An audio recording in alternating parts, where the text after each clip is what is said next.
La opinión del día, al aire. Bueno, un invitado habitual a nuestro programa al aire, Luis Eduardo Celis. Él es un columnista, escritor, conocedor de temas de conflicto. Actualmente hace parte de los columnistas selectos de Pares, que es la Fundación Paz y Reconciliación. Y hemos querido traer a Luis Eduardo nuevamente en el programa. Él ya ha estado en algunas ocasiones con nosotros, porque el tema del orden público, Luis Eduardo, se ha recrudecido mucho. Hemos estado viviendo unos días bastante complicados en materia de orden público y usted, como buen conocedor de los temas de Arauca, conocedor del conflicto armado, lo ha analizado, lo ha estudiado.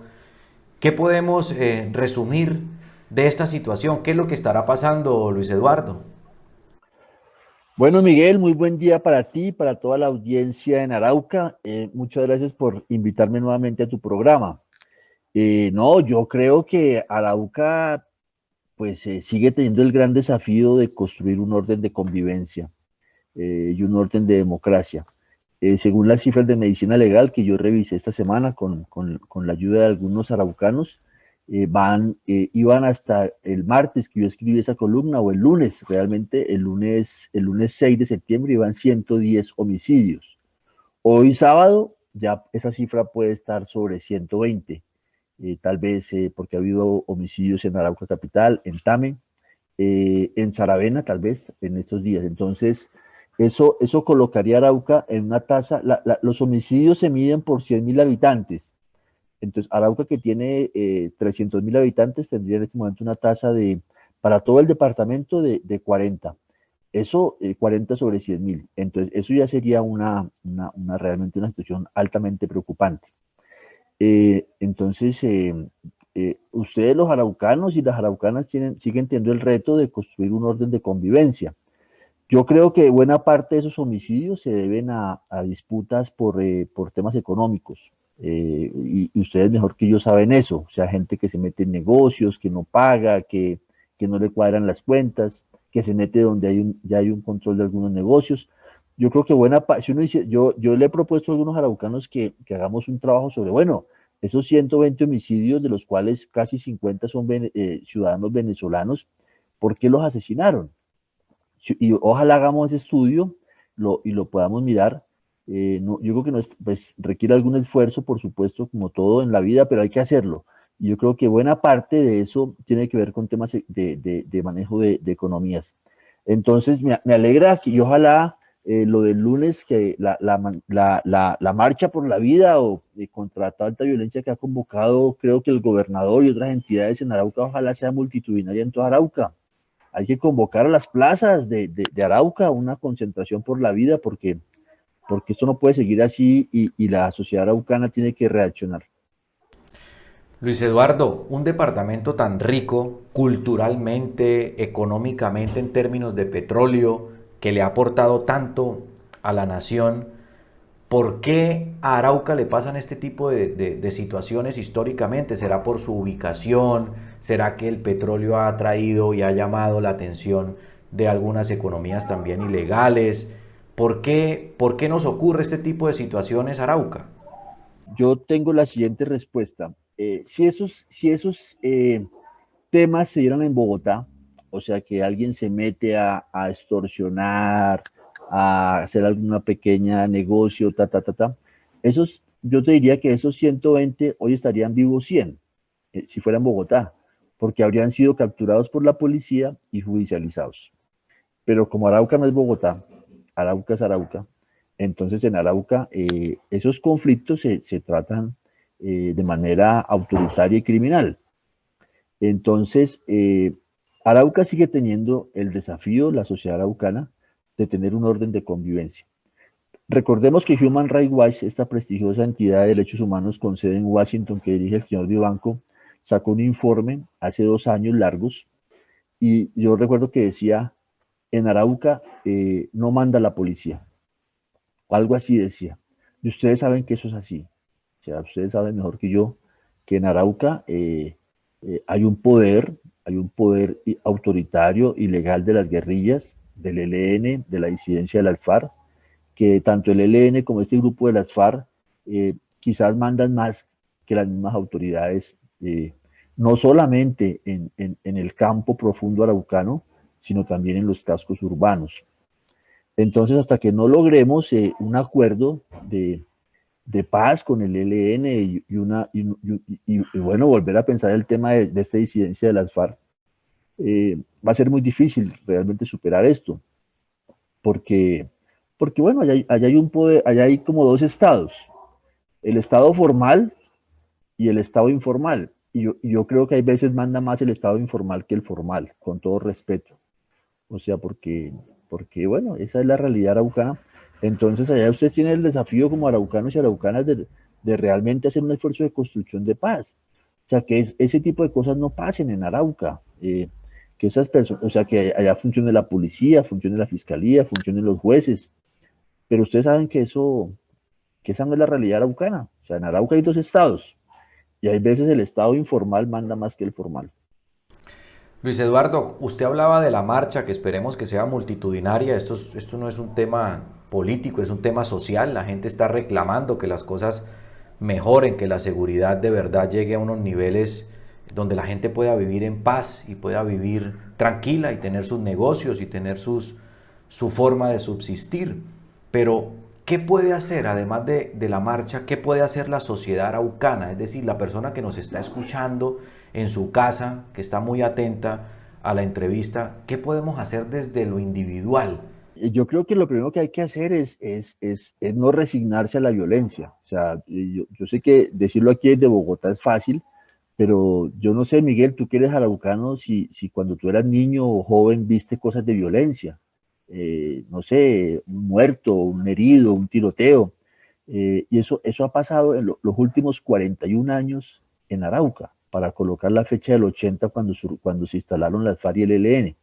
Entonces yo creo que ya hay como 2 o 3 generaciones de araucanos que han crecido en medio de la violencia. ¿Cuál familia araucana no tiene un muerto, un desaparecido, un secuestrado? Yo diría que del 100% de familias araucanas, fácilmente el 30, el 40% tienen una víctima en su familia, que eso es un horror, eso es un horror. Y el 100% tiene un vecino o un conocido, ¿cierto? O sea, ¿quién en Arauca no le ha tocado vivir lo que te tocó a ti con tu tío, que afortunadamente se resolvió con tu tío Francisco? Entonces, mi primer mensaje es, no hay que resignarse a la violencia, no hay que pensar que se va a vivir así para siempre, nada es para siempre. Arauca puede salir de esa violencia y esas barbaries. Mi segundo mensaje es, hay que pensar qué se puede hacer. Estructuralmente se requiere un acuerdo con el ELN y un acuerdo con las FARC. O sea, se requiere un acuerdo de lograr... hay cosas muy profundas en Arauca. Mire, por ejemplo, a mí me parece que si no hay confianza con el Estado, pues no hay nada. Y el Estado somos todos nosotros. O sea, el Estado no es una cosa por fuera de nosotros. Nosotros pagamos los impuestos. Somos parte de esta sociedad. Entonces, si en Arauca no hay confianza con el Estado, y en Arauca hay una profunda desconfianza con el Estado central. Entonces hay que lograr construir ese puente de confianza. Por ejemplo, ¿cuál es la desconfianza? Que el petróleo saque a la gente del campo. Entonces, ese tema ustedes tienen que tocarlo y pensar los temas estructurales. Estructuralmente, para Arauca el tema es, para mí, el tema es, hay que lograr un acuerdo de paz con el ELN. Y la fuerza más desconfiada de ese proceso y con más poder está en Arauca. No es que se nieguen al proceso, sino que tienen mucha desconfianza. Y súmele eso el tema de Venezuela.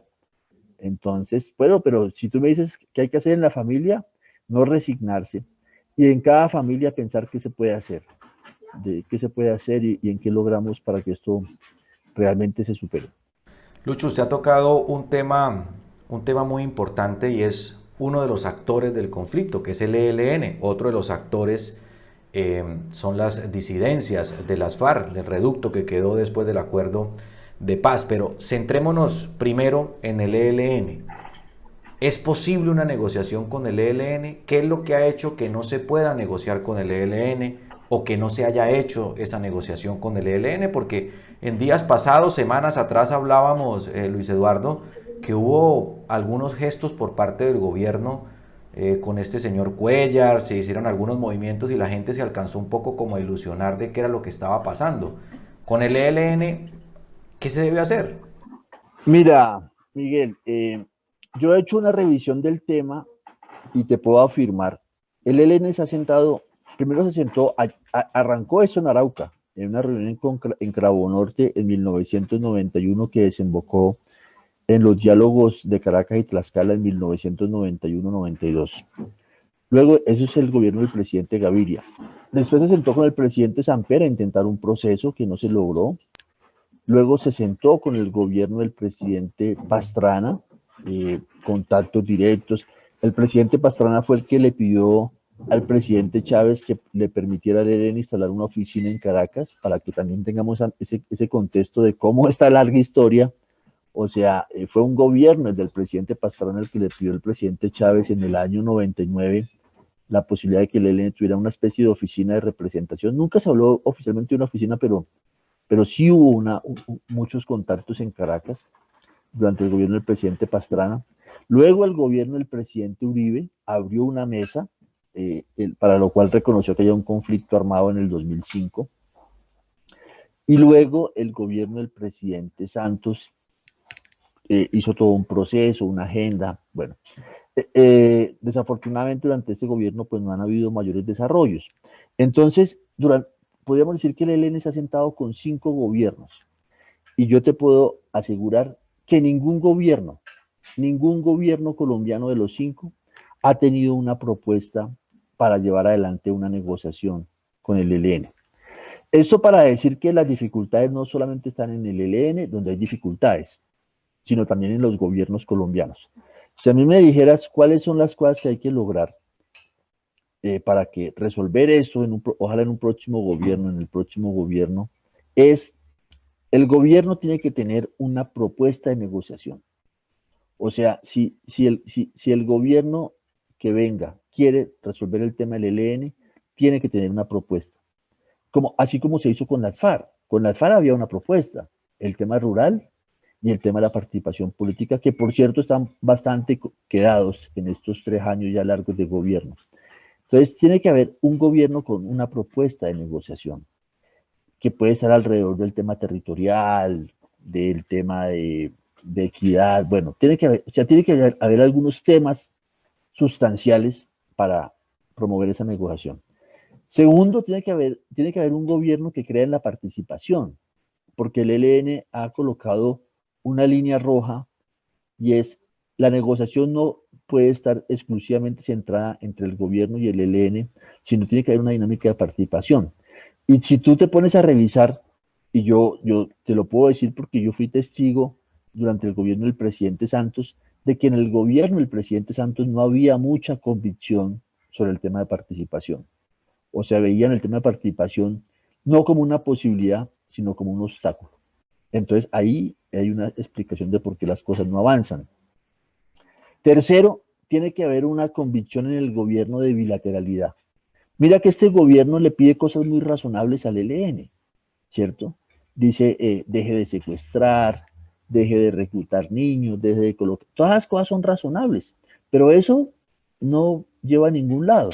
Entonces yo me pregunto, ¿este gobierno ha resuelto el tema con su postura? Y mi respuesta es no. El ELN sigue secuestrando, sigue colocando minas. Este año han fallecido como 10 indígenas en Antioquia y en el Chocó por minas que ha colocado el ELN. ¿El ELN deja de reclutar niños y jóvenes? No, sigue reclutando, no siempre forzosamente. Entonces, para decirte que esa política de pedirle cosas al ELN, pues no lleva a ningún lado. Entonces tiene que haber un sentido de bilateralidad. Entonces, y claro, el ELN también tiene que poner de su parte. Por ejemplo, tiene que pues, respetar el DIH, acogerse a todas esas normas humanitarias. Y para Arauca, este sí es un tema importante. O sea, me parece que ustedes como araucanos y araucanas saben que esto hay que resolverlo. Yo creo que esto se puede resolver. Y tampoco comparto que los que dicen que es que la principal fuerza que se opone a una negociación son los araucanos del ELN. Yo no creo eso. Yo creo que ellos han estado también dispuestos a un proceso, pero no ha habido un gobierno que lo quiera llevar adelante. Entonces, en estos próximos meses, ojalá que en Arauca se escuche una voz diciendo acá hay una negociación pendiente con el ELN y hay que hacerla, y no resignarse, aunque también detrás de esa resignación hay muchas cosas que se juegan, ¿no?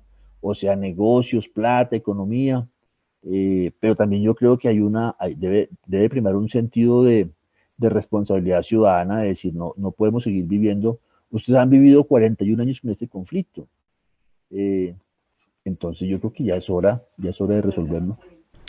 Luis Eduardo, en el ELN, usted como conocedor, investigador de todos estos temas de conflicto, en el ELN, ¿quiénes son el ala dura y quiénes son el ala, digamos, que podría tener un mayor interés en negociar una eventual paz? Mira, yo creo que ellos han logrado convivir. O sea, yo creo que tienen un acuerdo bastante sólido, eh, y es el ELN tiene un proyecto muy presente, y eso yo creo que ustedes lo viven en Arauca. El proyecto del ELN es un proyecto de resistencia armada, que es lo que ustedes viven en Arauca todos los días. Entonces, cada combatiente del ELN que se levanta vivo es un triunfador. Entonces, ellos están afincados. El 100% del ELN está afincado en su proyecto presente, que es resistencia armada, que tiene como eje central el territorio, que es lo que ustedes viven en Arauca. Entonces, en Arauca, lo que ustedes viven es un estado paralelo, que manda más que el estado formal. Yo diría que en muchos sentidos manda más que el estado formal, o sea, ese estado paralelo del que participan las FARC y el ELN en Arauca. Ellos hacen las labores básicas del Estado, hacen seguridad, justicia y tributación. Todos los días de todos los años, en los últimos 41 años, han hecho eso, ¿cierto? Seguridad, justicia y tributación. A su forma ilegal, autoritaria y criminal. Entonces ahí está el eje del proyecto del ELN, resistencia armada, ejerciendo como un Estado paralelo. Y tienen un segundo acuerdo, y es que estarían dispuestos a explorar el camino de la solución negociada. Entonces ellos dicen, el 100% del ELN está en su proyecto de resistencia armada. Y el 100% del ELN está en la idea de la exploración, cuando se habla de exploración también molesta mucho a los gobiernos. Y por ejemplo, yo escucho a los que dicen, hasta que el ELN no defina que su decisión es la negociación de paz, no nos sentamos con ellos. Ah, bueno, en eso llevamos 41 años, ¿cierto? ¿Cierto? Llevamos 30 desde que se sentaron, que fue en el año 1991, a explorar el camino de la salida negociada. Y aún no lo han encontrado. Entonces yo creo claro, el ELN es un organismo vivo y hay gente que piensa así, que piensa así, tienen sus discusiones, o sea, no, eso es una institución y todas las instituciones tienen conflictos. Ellos también tienen sus conflictos a su interior, pero los tratan, los manejan también a su forma autoritaria y criminal. Hace 2 años, en el Frente Domingo Laín, hubo unos asesinatos internos por malos manejos, y eso fue público, ¿cierto? 3, 4, 5 dirigentes importantes, pena de muerte por malos manejos económicos.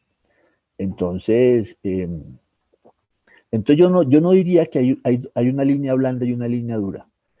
Si tú me dijeras, deme nombres, yo te diría, el jefe de la delegación que está en La Habana, Pablo Beltrán, él está en la tarea de buscar la salida negociada, de explorar. Y ahora Pablo Laín, que es araucano, que ustedes conocen allá, que ahora es miembro del COSE, pues él es jefe del Frente de Guerra Oriental, que para mí es la fuerza más importante del ELN. Y ellos dos conviven en el comando central. Y uno no puede decir que están peleados o no, están conviviendo. Cada uno en una tarea diferente. Y yo creo que eso muestra también una fortaleza en el ELN, de que es una organización que ha logrado mantener una cohesión interna. Yo no comparto de que el ELN sea un desorden interno. O sea, yo he escuchado afirmaciones de que cada uno jala para un lado y que los del Chocó jalan para un lado y los de Arauca jalan para otro lado, pero en la realidad están unificados bajo ese titular que se llama ELN, hasta el día de hoy, ¿cierto? Los que permanecen. Los que se aburrieron en el ELN se aburrieron en el año 91 y los sacaron del ELN, ¿cierto? Los echaron. Pero eso pasó hace 30 años. Del 91 para acá, la gente que se aburre del ELN se sale, pero no ha habido una cosa orgánica de separación del ELN en los últimos 30 años. Han salido estructuras importantes, que un medio frente, unas estructuras. Eso ha pasado, que se han sometido, pero no como una división, digámoslo, orgánica al interior del ELN. Hablamos a esta hora con Luis Eduardo Celis, columnista, escritor, analista de temas de conflicto, hace parte de la Fundación Paz y Reconciliación, nos atiende a esta hora en el programa Al Aire, muy amablemente. Lucho, como le digo yo de cariño, porque conservamos con Luis Eduardo una amistad de hace mucho tiempo, quería preguntarle, Lucho, ¿cómo convencer a la gente de La Paz cuando esta misma semana vimos al ELN lanzando unos tatucos, unos cilindros bomba cerca a una escuela aquí en el departamento? ¿Cómo explicarle eso a la gente? ¿Por qué el ELN sigue haciendo ese tipo de atentados? Bueno, yo creo que en Arauca hay un conflicto vivo, o sea, un conflicto que ustedes semana a semana viven. Yo creo que en Arauca se vivió una pequeña paz, creo yo, entre el 2013 y el 2017. Yo voy mucho a Arauca por el trabajo y yo sentía que había otro ambiente, que también era el ambiente que vivía el país de la ilusión de paz. Pero del 2017 para acá ha habido un deterioro de las condiciones de seguridad en Arauca y en el país. Entonces, lo que sigue pasando en Arauca de tanta zozobra, de tantas dificultades, pues es la reafirmación de que hay un conflicto que está vivo, que permanece en el territorio y que hay que superar. Yo creo que en estos meses hay que volver a levantar. En Arauca hay una iniciativa de los mínimos humanitarios, liderado por la Defensoría del Pueblo, por la Iglesia, por la Comisión de la Verdad, por los organismos humanitarios allá en Arauca, que yo creo que hay que volver a levantar esos mínimos humanitarios, que todo el mundo tiene que respetar la misión de salud, a las escuelas, a la población civil. Yo creo que eso, y ojalá la marcha del lunes sea nuevamente sea multitudinaria con ese mensaje. Entonces, sí, lo que pasa en Arauca, pues es la constatación de que hay un conflicto que permanece, que hay que superar, y eso no significa que ese conflicto no se pueda resolver. Yo creo que hay que insistir. El conflicto del que participa el ELN para colocar ese actor, que es ese actor central en Arauca, es un conflicto que se puede resolver, pero implica un gobierno que lo quiera resolver. Yo siempre, no sé si ya te he contado estos mensajes, Miguel, yo llevo yendo a Arauca 15 años, y si a mí un presidente me dijera, yo quiero resolver el tema de la negociación con el ELN y quiero comprometer al ELN de Arauca, dígame 4 cosas que haya que hacer. Yo le diría, presidente, lo primero que hay que hacer es una buena vía de la soberanía entre Pamplona y Saravena. Yo les pregunto a los araucanos, ¿hoy la vía Pamplona-Saravena está en perfectas condiciones? Yo diría que no, que sigue siendo no una trocha, pero sí media trocha. Eso genera muchas dificultades para los araucanos, para el comercio, para sacar la leche, el plátano, el cacao, porque los tiene a ustedes incomunicados. Por ese lado. Sobre eso, Lucho, aclarar también que ya se firmó un COMPES, ¿no? Ese es un gran avance. Yo creo que en estos últimos años el gran avance es que se firmó un COMPES y se comprometieron unos recursos para por lo menos empezar a soñar, ¿sí? Porque es que antes siempre eran las mentiras, cada candidato que llegaba a la gobernación o a la alcaldía decían vamos a arreglar la vía de la soberanía. Creo que hay que reconocerle eso a este gobierno, que el gobierno firmó un COMPES y ya por lo menos soñamos con eso y ya la plata, ya se dio la orden pues de que esa plata esté disponible. Pero me hablaba usted de 4 cosas que le diría a usted a un presidente. Sí, La primera, primero, rehabilitar o reconstruir o construir la vía de la soberanía, ¿ok? Y la segunda. el segundo tema que yo creo que hay que hacer es un buen diálogo en Arauca, un balance de lo que ha significado el petróleo para Arauca. Uno va y le pregunta a los araucanos y hay gente que dice, no, el petróleo ha sido una maravilla para Arauca. La luz que tenemos, las vías, las escuelas, todo eso ha sido para... Otra gente dice, no, el petróleo ha sido lo peor, nos trajo sangre, muertos, ta, ta, ta. Y hay como una tercera visión de decir, mire, el petróleo nos ha traído cosas buenas, cosas malas y cosas regulares. Entonces yo creo que hay que hacer un buen balance del petróleo y una concertación alrededor del tema del petróleo. Yo siento que muchas comunidades campesinas se sienten amenazadas por el petróleo. Entonces, el segundo tema que yo creo que hay que hacer en Arauca es un balance. Hay que pagar las deudas. Yo recuerdo que hace 3 años nuevamente las familias que se sintieron desplazadas por Caño Limón volvieron a Caño Limón y bueno, ahí están. Bueno, todo ese tema, la idea de que quién acabó con la laguna del Lipa, si fueron los arroceros o fue el petróleo, bueno, y mirar para atrás y también mirar hacia adelante. ¿Qué se va a hacer con el petróleo en Arauca para que sea un factor de paz y desarrollo y no como ha sido hasta el día de hoy un factor de discordia? Entonces la segunda propuesta es una concertación alrededor del tema del petróleo. El tercer tema que hay que hacer es darle fuerza a la economía campesina. Ustedes fundamentalmente son una sociedad con arraigo en el tema rural, en el cacao, en la leche, en el ganado, en el plátano, en los peces, en las frutas. O sea, ustedes no son no son una sociedad industrializada, no, o sea, el anclaje de la sociedad araucana es el tema agrario rural. Entonces hay que darle fuerza a eso. A mí alguien me decía, bueno, ¿cuántas familias araucanas son? Yo decía, no, son 70.000, 80.000 familias. Yo creo que en Arauca no hay un problema de tierras, o sea, que la gente no tenga tierra. Yo creo que, bueno, la idea que tengo es que todo el mundo tiene tierra, porque por lo menos hay un reparto más o menos democrático en el Sarare. No sé cómo sea en la parte de la sabana. Pero entonces, en conclusión, hay que darle fuerza a la economía campesina. Ese sería mi tercer tema. Y mi cuarto tema sería, hay que hacer un balance de estos 41 años de conflicto en el tema humanitario. Entonces, ¿cuáles son las deudas humanitarias? ¿Cuál es la gente que ha sufrido? ¿Cuál es la gente que ha sido perseguida? Y hacer una reparación a fondo. Eso se ha ido haciendo, pero yo tengo mis dudas de si eso ha sido todavía insuficiente. Y hacer un gran acuerdo alrededor del tema de las garantías de participación. Es decir, bueno, aquí la gente puede organizarse, puede participar, puede expresarse. Ustedes saben que siempre ha habido una línea delgada entre la política, el liderazgo social y los actores ilegales. Eso ha generado miles de problemas en Arauca. Entonces yo creo que mi cuarto punto es ese, o sea, hay que hacer un balance de la situación humanitaria y hay que hacer un acuerdo alrededor del tema de las garantías de participación. Si hacemos esas 4 cosas, ¿cierto?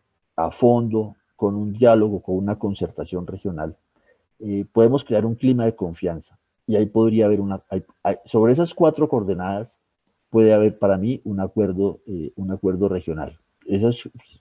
Puede que falten temas, pero yo digo, bueno, alrededor de esos 4 temas puede construirse un acuerdo de paz regionalmente. Luis Eduardo Celis, columnista e investigador de la Fundación Paz y Reconciliación, está charlando con nosotros hoy en el programa Al Aire. Luis Eduardo, todas esas cosas suenan bien, todas esas cosas son viables de cierta manera, pero ¿cómo hacerlo con un mal vecino como Venezuela? ¿Cómo lograr esas cosas si Arauca tiene una frontera tan porosa, tan extensa y allá las cosas están mucho peor?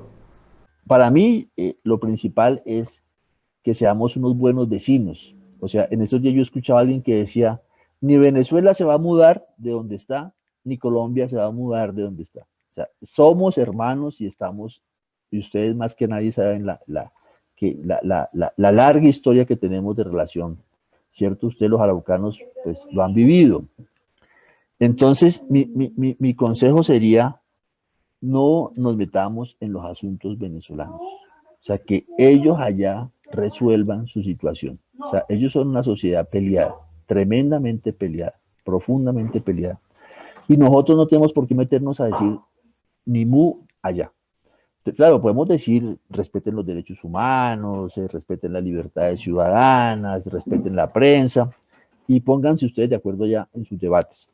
Entonces, no, ¿cuáles son nuestros temas con Venezuela? Por ejemplo, de los araucanos, la posibilidad de hacer comercio, la posibilidad ustedes tienen esa frontera fluida que se mueve, ¿cierto? Entonces, todo eso tiene que tener un marco de legalidad, decir, bueno, aquí no vamos a trabajar por una cosa de legalidad mutuamente. ¿Cuál es nuestro otro tema con Venezuela? Seguridad, ¿cierto? O sea, la idea de que hoy el teniente coronel Pedro Enrique Pérez, no me acuerdo cómo se llama exactamente, ¿dónde está? Está, ojalá, vivo en territorio venezolano.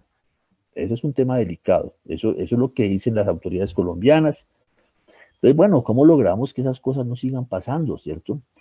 Entonces, tenemos muchos temas con Venezuela, pero en ese tema de construcción de paz, tenemos que primero que todo hacer nosotros la tarea acá, hacer la tarea en Arauca, lograr un acuerdo con el ELN, no solamente con el ELN araucano, sino con el ELN nacional, pero donde la fuerza principal a motivar, no hecho, si el joven Pablito Laín se convence, ve ese camino, dice, acá hay un camino y lo vamos a recorrer, pues habremos avanzado mucho y se logrará un acuerdo con el ELN nacional. Pero, pero en relación con Venezuela, yo creo que lo que hay que hacer es ser buenos vecinos y no meternos en los asuntos de ellos. O sea, nosotros no tenemos por qué meternos allá en los asuntos de ellos. Ellos están peleados y tienen que resolver su pelea ellos allá. Mire el desastre de este gobierno. Allá están intentando ponerse de acuerdo en las rondas que están desarrollando en México. Una parte importante de la oposición y el gobierno. Y el presidente de acá, nuestro presidente, dice que no, que eso no, que hasta que Maduro no renuncie, no va a haber ningún entendimiento con Venezuela. Pues un despropósito total, ¿no?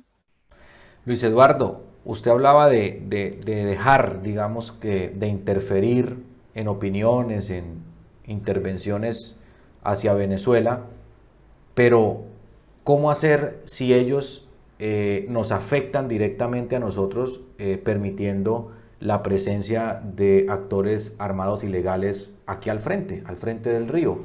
¿Cómo hacer caso omiso a eso? Mira lo que pasó en Apure. Ahí tenemos un buen ejemplo, lo que pasó en Apure en marzo-abril.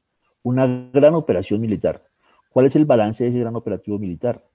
Que el ejército venezolano salió bastante maltrecho. O sea, así como el Estado colombiano ha perdido la soberanía sobre su territorio, o sea, aquí el Estado colombiano no es soberano en Arauca. En Arauca hay 2 estados. Cosa gravísima, ¿cierto? Así como pasa en Colombia, ha pasado en Venezuela. El Estado venezolano ha perdido la soberanía sobre su territorio. Entonces, yo no creo que sea tan fácil sacar a los ilegales colombianos que están en Venezuela. O sea, no es que el presidente Maduro diga, bueno, vamos a sacar a la guerrilla de la FARC y al ELN, los vamos a sacar, porque la realidad es que no los han podido sacar. Entonces, mira que la cosa no es tan fácil. La cosa es que ellos allá también han perdido el control de su territorio. Entonces, no es que ellos yo creo que, claro, uno podría decirles, oiga, tengan más voluntad, más decisión, necesitamos que ustedes, eso lo hemos tenido desde los años 90. Recordemos la famosa persecución en caliente, que era que cada uno podía pasar al otro lado para perseguir a los ilegales. Y eso tampoco resolvió nada, ¿cierto? O sea, ni siquiera en los años 90, cuando hubo cooperación importante entre los 2 estados en materia de seguridad, que se permitió hasta el tema de la persecución en caliente, o sea que el ejército colombiano podía pasar al otro lado y perseguir a los ilegales, tampoco se resolvió nada. Entonces yo creo que o sea, que la variable no es una variable militar, siendo importante el tema de seguridad. Yo recuerdo que, por ejemplo, en Colombia tiene soberanía sobre el río Arauca, les pregunto a los araucanos.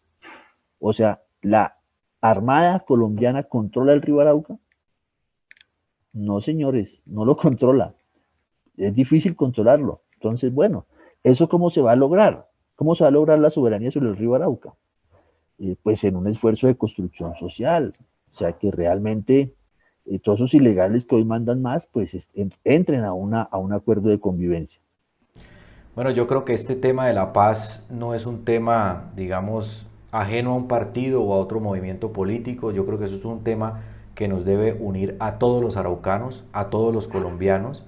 La paz es una sola, no es ni roja, ni blanca, ni morada, ni azul, es una sola, y creo que todos, como usted lo ha dicho, desde nuestra individualidad como sociedad, de nuestra individualidad como trabajadores, estudiantes, periodistas, profesionales, podemos también exigir al Estado, exigirle a los grupos armados también ilegales que no es esa la sociedad que queremos y que necesitamos de verdad sentarnos a mirarnos el ombligo y a decir qué vamos a hacer, porque usted también lo decía, esto no puede ser eterno, esto no puede ser eterno.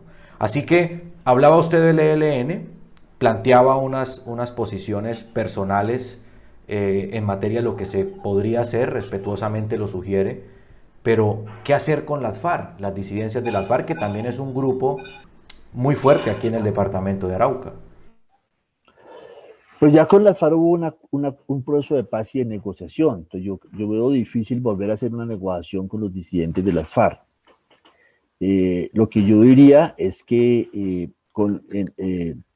lo que hay que plantearle a las FARC es un sometimiento, o sea, ya un esfuerzo de sometimiento. Si logramos una dinámica en la sociedad araucana de funcionamiento de la policía, de la justicia, de la fiscalía, y si logramos un apoyo también en Venezuela, vamos cerrando espacios.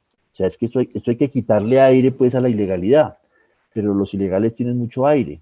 Entonces, quitarles aire para decirles, oiga, salgan de esa cancha de la ilegalidad y entren a esa cancha de la legalidad. Eso es un proceso de paz. Con las FARC ya hubo un proceso de paz. Entonces yo no creo que podamos decir, vamos a hacer un segundo proceso de paz con las FARC. Yo no creo eso. Bueno, entonces lo que hay que hacer es lograr un acuerdo de paz con el ELN y plantear un sometimiento con las FARC, no solamente en Arauca, sino en todas las partes del país, volver a pensar en el esfuerzo de sometimiento. Entonces, esa es una tarea enorme. Me parece que aquí la variable es ganarse a la sociedad. O sea, que la sociedad tenga confianza en las instituciones. Yo y la sociedad araucana está atrapada también por los ilegales, o no solamente atrapada, sino también se siente que sus cercanías están más con la FARC y con el ELN. Tampoco hay que decirnos mentiras. O sea, la FARC y el ELN tienen simpatías en Arauca, tienen simpatías, tienen amigos, tienen amigas. O sea, esos miembros de la FARC y el ELN no son ni boyacenses, ni antioqueños, ni paisas, ni tolimenses, son araucanos. O sea, esa gente son araucanos. En el 99% de la guerrilla de FARC y ELN son araucanos y araucanas. Entonces, hay que hacer un esfuerzo también desde la familia. O sea, que bueno, chévere que las familias araucanas digan, oiga, mi hijo, ya no más ELN y FARC, ya vamos a coger otro camino. Bueno, Luis Eduardo, muchas gracias por atendernos. Una larga charla muy fructífera, siempre es académicamente hablando, porque esto es un espacio donde no hay, digamos, ningún tinte político, ningún tinte, ni otro interés diferente a que conversemos, nos miremos al ombligo, nos miremos al espejo y hablemos de los temas que nos están pasando, de esta crisis de violencia y crisis humanitaria, que lo decía usted en su columna, que estamos viviendo en el departamento de Arauca. Finalmente, Lucho, apreciado Lucho, pedirle un mensaje a la comunidad araucana. Bueno, yo tengo dos mensajes. Uno, que vayan a las, a las plazas principales de los 7 municipios el próximo lunes. Ojalá también lo liderara la iglesia. Ojalá que lo que pase este lunes 13 de septiembre sea histórico. O sea, que toda Colombia diga, las plazas de los 7 municipios de Arauca se llenaron. Mi primer mensaje es, salgan, ojalá salgan con la familia, acepten la invitación que le ha hecho el gobernador, los alcaldes, la iglesia, la defensoría del pueblo.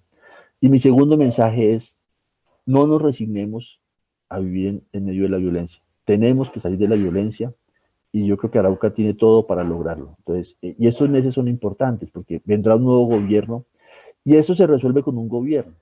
O sea, ustedes van a terminar este año ojalá no me equivoque, van a terminar sobre 150, 160 homicidios.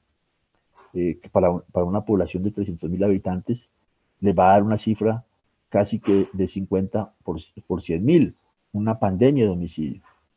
Y así el secuestro, las vacunas, bueno, entonces mi segundo mensaje es, no nos resignemos a la violencia y ojalá que en Arauca se sienta una voz de paz, y de construcción de un orden de convivencia en medio de la diversidad que son ustedes también, porque pues como todo mundo, pues no todos pensamos igual, pero sí hay que lograr por lo menos que los mandamientos se cumplan en Arauca, ¿cierto? Como se deben de cumplir en todos lados, o sea, no robar, no matar. Por lo menos si lográramos que se cumplieran esos dos mandamientos en Arauca, de no robar y no matar, ya a todas las escalas, ¿cierto? Cuando digo de no robar es a todas las escalas, también en la administración pública que se cuestiona tanto en todos lados, no solamente en Arauca, sino en todo el país.